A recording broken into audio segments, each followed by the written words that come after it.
శుక్లాంబరధరం విష్ణుం శశివర్ణం చతుర్భుజం ప్రసన్నవదనం ధ్యాయేత్ సర్వవిఘ్నోపశాంతయే.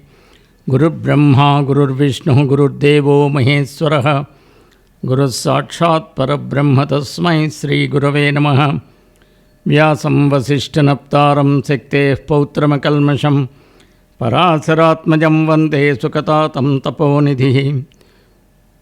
తపోనిధిం నారాయణం నమస్కృత్య నరం చైవ నరోత్తమం దేవీం సరస్వతీం వ్యాసం తతో జయముదీరయేత్. వసుదేవసుతం దేవం కంసచాణూరమర్దనం దేవకీ పరమానందం కృష్ణం వందే జగద్గురుం. శ్రీ భాగవత కథాసుధలు 94వ భాగానికి స్వాగతం సుస్వాగతం. శివునిచే హాలాహల భక్షణం అయిపోయిన తర్వాత దేవాసురులు తిరిగి క్షీరసాగర మథనాన్ని మరింత ఉత్సాహంతో ప్రారంభించారు. ఆ పాలసముద్రం నుంచి అనేకమైనటువంటి దివ్యమైన వస్తువులు లభించాయి, ఒకదాని వెంట వెనుక ఒకటి. మరి అవేమిటో మనం తెలుసుకుందాం. తెల్లని మేనును అమృతము జిల్లున జల్లించు పొదుగు శితశృంగములు పెళ్ళుగా అర్ధుల కోర్కులు వెల్లి గొలుపు మొదవు పాల వెల్లిన్ పుట్టెన్. అలా సముద్రాన్ని చిలుకుతుంటే పాల సముద్రంలోంచి మొట్టమొదట వచ్చినది కామధేనువు. అది తెల్లటి శరీరముతో పాలను జిల్లుమంటూ ధారగా కార్చగల పొదుగును చక్కని కొమ్ముల్ని కలిగి ఉంది. కోరిని వారి కోరికలను తీర్చే వేల్పుల ఆవు అది. అగ్నిహోత్రి అనుచు ఆ సురభిని దేవమునులు పుచ్చుకొనిరి మున్నిరింగి విబుధ సంఘములకు వెరవుతో అధ్వరహవులు పెట్టుకొరకు అవనినాథ.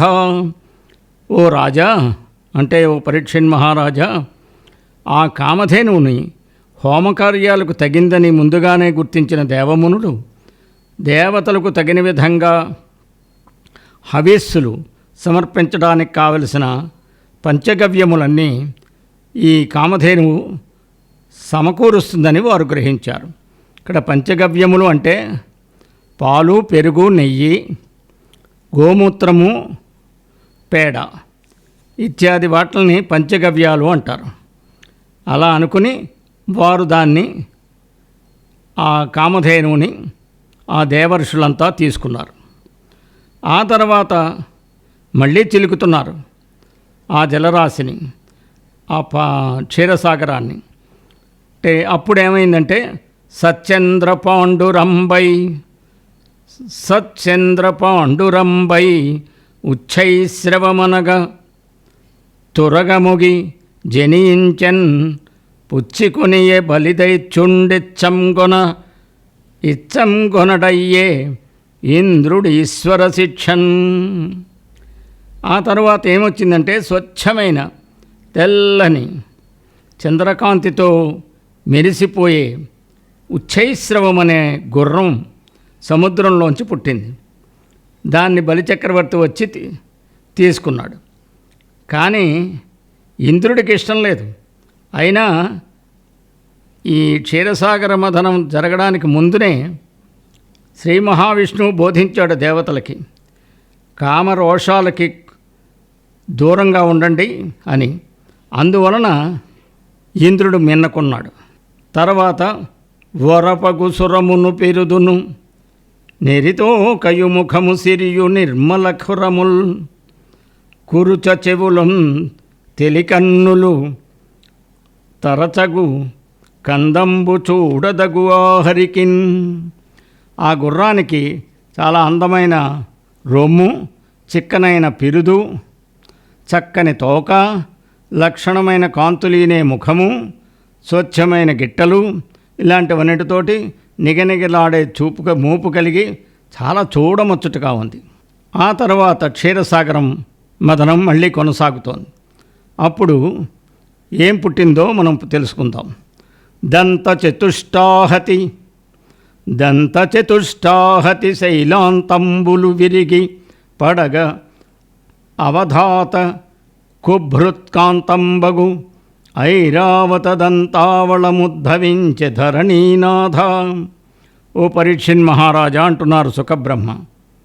ఆ పాలసముద్రంలో తర్వాత ఏం పుట్టిందంటే ఐరావతం అనే ఒక ఏనుగు జన్మించింది. దానికి 4 దంతాలున్నాయి. వాటిలో కొండల శిఖరాలను కూడా కూల్చివేయగల ఆ గజరాజు వెండి కొండల మనోహరంగా ఉన్నాడు. తడలేని నడవు వడిగల యొడలును పెను ఇడుదు కరము ఉరుకుంభమ్ములున్ పెడగై యువతుల మురిపపు నడకలన్ మూల గురువనన్ గజముప్పెన్. ఆ ఐరావతం ఎలా ఉందంటే చాలా అతిశయమైనటువంటి సౌందర్యం, తడబాటు లేని వేగం గల నడక, అంటే గజగమనం అంటారు. స్త్రీలు నడిచేటప్పుడు, అందమైన స్త్రీలు నడిచేటప్పుడు మందగమన అని గజగమన అని దానికి పోలుస్తూ ఉంటారు కవులు. అటువంటి ఏనుగు పుట్టింది. ఆ ఏనుగు పొడవైన పెద్ద తొండం కలిగి ప్రాయపు ఆడవారి కులుకు నడకలకు వజ్జబంత్య అనే తీరుగా ప్రకాశించింది అని భాగవతం మనకి వర్ణిస్తోంది. ఇంకా సముద్రం మదిస్తున్నారు దేవాసురుడు. అమృతం ఇంకా రాలేదు, కానీ ఏవేవో వస్తున్నాయి. ఎల్ల ఋతువులందు ఎలరారి పరువమై ఇంద్రువిరుల తోటకేపు తెచ్చి కోరివచ్చు వారి కోర్కెల నీనెడు వేల్పుమ్రాను పాలవెల్లిని పుట్టే. ఆ సముద్రం నుంచి అప్పుడు కల్పవృక్షం పుట్టింది. అది అన్ని ఋతువులలో విరబూసి రాలిపోని పూలతో అలరారుతూ ఇంద్రుని నందనవనానికి గొప్ప శోభ కురుస్తుంది. కోరిన వారి కోరికలు నెరవేర్చేది. అది ఇంద్రుడు తీసుకున్నాడు.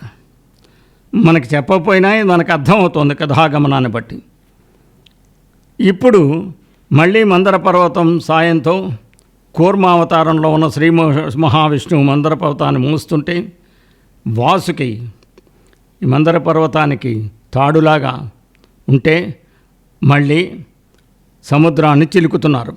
అప్పుడు అందమైనటువంటి నిండు యవ్వనంలో ఉన్నటువంటి అప్సరసలు పుట్టారు. ఆ తర్వాత ఆ రత్నాకరమునందు సుధాకరుడు అంటే చంద్రుడు పుట్టాడు. చంద్రుడు పుడితే బ్రహ్మగారు అనుమతి తీసుకుని తన యథాస్థానానికి వెళ్ళిపోయాడు అంటోంది భాగవతం. ఏమిటా యథాస్థానం అంటే సూర్యచంద్రులు ఇప్పటివారు కాదు, సృష్టి ఆది నుంచి ప్రవర్తిస్తున్న వారే. కనుకనే చంద్రుడు తన లోకానికి వెళ్ళిపోయాడని చెప్పడం. దుర్వాసముని మహాముని వీళ్ళని సంపద కోల్పోతారు, మీరు రాజ్యాన్ని కోల్పోతారని శపించినప్పుడు ఆ శాపంలో భాగంగా, ఆ కోల్పోయే సంపదలో భాగంగా చంద్రుడు కూడా సముద్రంలోకి వెళ్ళిపోయాడని సాంకేతికంగా భాగవతం మనకు తెలియజేస్తోంది. ఇప్పుడు ఒక పరమార్థం జరుగుతుంది, పరమాద్భుతమైనటువంటి విషయం ఇప్పుడు మనం తెలుసుకోబోతున్నాం. తొలుకారు మెరుగు కైవడి తొలికారు మెరుగు కైవడి తళతళమని మేను మెరయ దగదగమనుచున్ కలుముల నీనెడు చూపుల చెలువంబుల మొదలి టెంకి సిరి పుట్టె నృపా.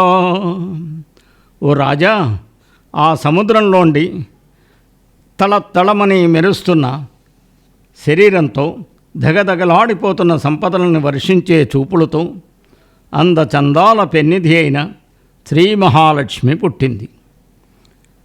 దీనికి మూలంలో ఎలా ఉందంటే సంస్కృత భాగవతంలో సాక్షాత్ శ్రీరమా భగవత్పరా అని వ్యాసుల వారు అన్నారు.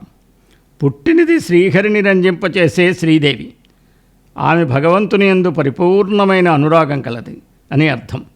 ఈ విషయాన్ని ఇలా ప్రారంభంలో పోతన చెప్పకుండా ఈ ఘట్టాన్ని ఎంతో వర్ణించి కావ్య సౌందర్యాన్ని ఆపాదించారు. శ్రీ సూక్తంలో లక్ష్మిని మనం హిరణ్యగర్భ అని సంబోధిస్తాం. అది ఈ కాంతి శోభ అంటే. ఈ విషయాన్ని తెలియచేస్తూ లక్ష్మీదేవి యొక్క ఆవిర్భావం జరిగింది. లక్ష్మీదేవి ఆవిర్భావంతో జగత్తంతా ఆనందమయమైపోయింది. అందరూ ఆనందంలో ఉన్నారు. దేవతలకు ఉత్సాహం వచ్చేసింది. సంపద ఎక్కడ ఉంటే అక్కడ ఉత్సాహం ఉంటుంది కదా. సంపద మామూలు సంపద కాదు, అన్ని రకాల సంపదలు అనుభవం మనకి అనుగ్రహించే తల్లి శ్రీ మహాలక్ష్మి తన క్రీగంటి చూపులతోనే అనుగ్రహిస్తుంది. అందుకే పాపాలను కూడా పోగొడుతుంది. దయానుపవనో ద్రవణాంబురాశి అస్మిన్ నకించన విహంగ శిశౌ విషణ్ణే దుష్కర్మఘర్మమపనీయ చిరాయ దూరం మాంగళ్య దాస్తు మమ మంగళ దేవతాయా. శంకర భగవత్పాదులు కనకధారా స్తోత్రంలో చెప్పారు. ఆమె యొక్క దయ అనేటువంటి చూపులతో, ఆమె యొక్క అనుగ్రహంతో పాపాలన్నీ మేఘాలను చెదరగొట్టే వాయువులాగా, వాయువు ఎలా మేఘాలను చెదరగొడుతుందో ఆ విధంగా దూరంగా పోతాయి, అన్ని సంపదలు కలుగుతాయి అని మహాతల్లి యొక్క అనుగ్రహ విశేషాన్ని శంకరులు వర్ణించారు. అదేవిధంగా మరో శ్లోకంలో గీదేవతేతి గరుడధ్వజ సుందరీతి శాకంబరీతి శశిశేఖర వల్లభేతి సృష్టి స్థితి ప్రళయఖేలిషు సంస్థితాయై తస్యై నమస్త్రిభువనైక గురోస్థరుణ్యై. ఆ తల్లే గీర్దేవతేతి, ఆ తల్లే సరస్వతి. గరుడధ్వజ సుందరీతి, గరుత్మంతుడితో పాటు గరుత్మంతుడిని అధిరోహించి శ్రీ మహావిష్ణువుతో పాటు ప్రయాణం చేసేటువంటి తల్లి లక్ష్మీదేవి. గరుడధ్వజ సుందరీతి, శాకంబరీతి అంటే ఈ సృష్టిలో ఒకసారి కరువు కాటకాలు వచ్చాయి, వర్షాలు పడలేదు. ఆ సమయంలో శరీరమంతా ఎన్నో కూరగాయలతోటి పళ్ళతోటి ప్రత్యక్షమై జనుల యొక్క ఆకలిని తీర్చింది ఆ తల్లి. అందుకే శాకంబరీతి, వర్షాలు కురిపించింది. తర్వాత లోకమంతా శుభప్రదమై సంతోషమయమై ఆనందార్ణవంలో తేలిపోయాను. ఆ విధంగా సృష్టి స్థితి ప్రళయఖేలిషు సంస్థితాయై, సృష్టి స్థితి ప్రళయము ఇదంతా ఆవిడకి ఒక ఆట, ఒక చిన్న ఆట లాంటిది. ఆ తల్లి నారాయణుని యొక్క మహారాణి. ఆ రాణి యొక్క వైభవాన్ని మనం ఇంకా ముందు భాగంలో వివరంగా తెలుసుకుందాం. సర్వం కృష్ణార్పణమస్తు. స్వస్తి.